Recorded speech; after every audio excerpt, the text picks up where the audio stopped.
मौसूल हुआ है वो आए और अपना इनाम लेकर जाए।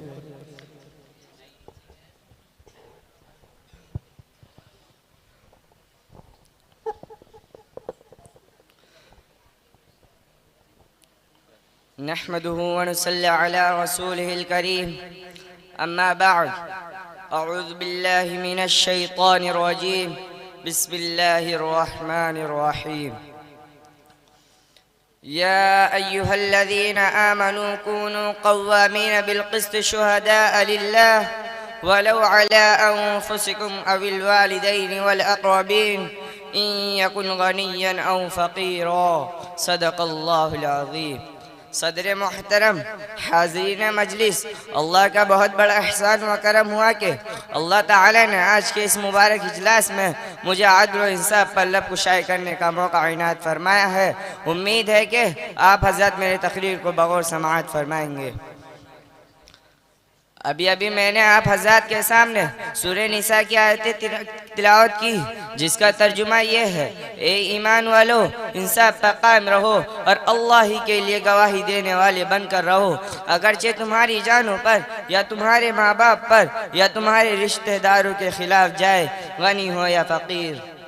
दोस्तों, पहले मैं मज़कूरा आयत करीमा का सबब नुज़ुल बताना चाहता हूँ। वो ये है कि एक मरतबा दो आदमियों ने नबी अकरम सल्लल्लाहु अलैहि वसल्लम की खिदमत में अपना मुकद्दमा पेश किया। उनमें एक गनी और दूसरा फ़कीर था। आपका रुझान मुबारक फ़कीर की तरफ हुआ, क्योंकि ख्याल मुबारक में ये बात मुस्तहकम हुई कि फ़कीर गनी पर क्या जुल्म करेगा। इसी बिना पर यह आयत करीमा नाजिल हुई। अल्लाह ताला ने हुक्म दिया कि इंसाफ पर कायम व दायम रहो। असल चीज़ इंसाफ है, वही मतलूब है। किसी की भी तरफदारी करने से इंसाफ बाकी नहीं रहता। इंसाफ करने के जो उसूल है उन्हीं के मुताबिक फैसले किए जाए।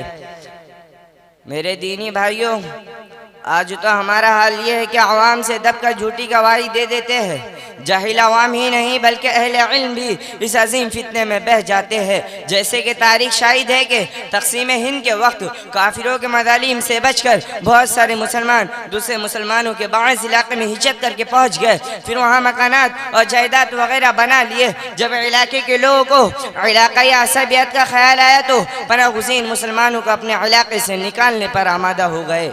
पनाह गुज़ीनों पर बड़े बड़े मसालिम हुए और हुक्काम आवाम ने कूनू क़व्वामीन बिलक़िस्त की खिलाफ वर्जी की। अगर किसी के दिल में इंसाफ की बात थी तो वो खौफ व मसलहत की वजह से सामने ना लाए। बहरहाल इंसाफ पर कायम रहने में ये सब दाखिल है। कोई किसी पर जुल्म ना करे, जालिम को कत्ल से रोका जाए, जालिम की हिमायत ना की जाए, मजलूम को उसका हक दिया जाए और दिलाया जाए। गवाही देने में कभी अपना ख्याल ना किया जाए। गवाही ख्वाह किसी के भी खिलाफ जाए, लेकिन फिर भी सच्ची गवाही दे। जो लोग अल्लाह के लिए गवाही नहीं देते, हालांकि कुरान ने साफ तौर से ऐलान कर दिया है शुहदाउ लिल्लाह, फिर उससे बढ़कर जालिम कौन हो सकता है।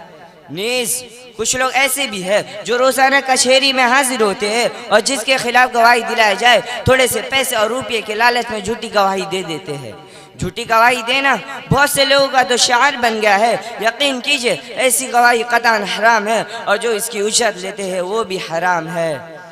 मोहतरम सामिईन कराम, साहिब हक अमीर हो या गरीब, उसका हक दिलाना और देना फ़र्ज़ है। किसी से इसलिए औनाद रखने के वो गरीब है या अमीर, ये इस्लाम में नहीं है। इस्लाम हक का साथी है, जुल्म का साथी नहीं। इस्लाम अच्छाई को पसंद करता है, बुराई को नहीं। लेकिन आज लोगों का मिजाज ऐसा बन चुका है कि जहाँ तक मुमकिन हो मालदारों को दबाओ, अगर से जुल्म गरीब की तरफ से हो।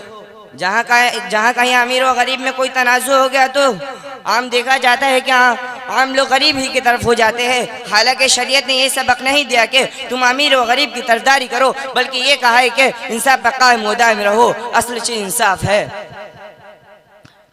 किसी अमीर ने मजदूर रखा और उसकी मजदूरी ना दी या कम दी तो इस सूरत में उस गरीब का साथी होना चाहिए। अगर किसी गरीब ने किसी अमीर का नाजायज़ तौर से माल ले लिया तो वो गरीब भी गुनहगार होगा। किसी अमीर के पास नाजायज़ माल है तो वो भी अमीर गुनहगार होगा।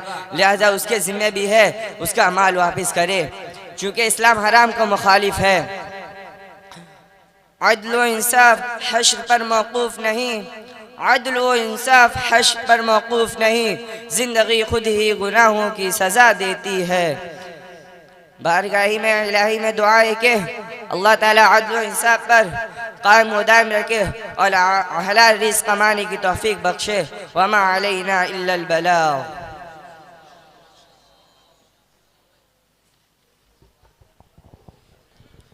माशाअल्लाह, बहुत खूब। ये थे हमारे दर्जे एदादिया के नन्हे मुकद्दिर जो बड़े बेबाकाना अंदाज में अपनी तकरीर पेश कर रहे थे।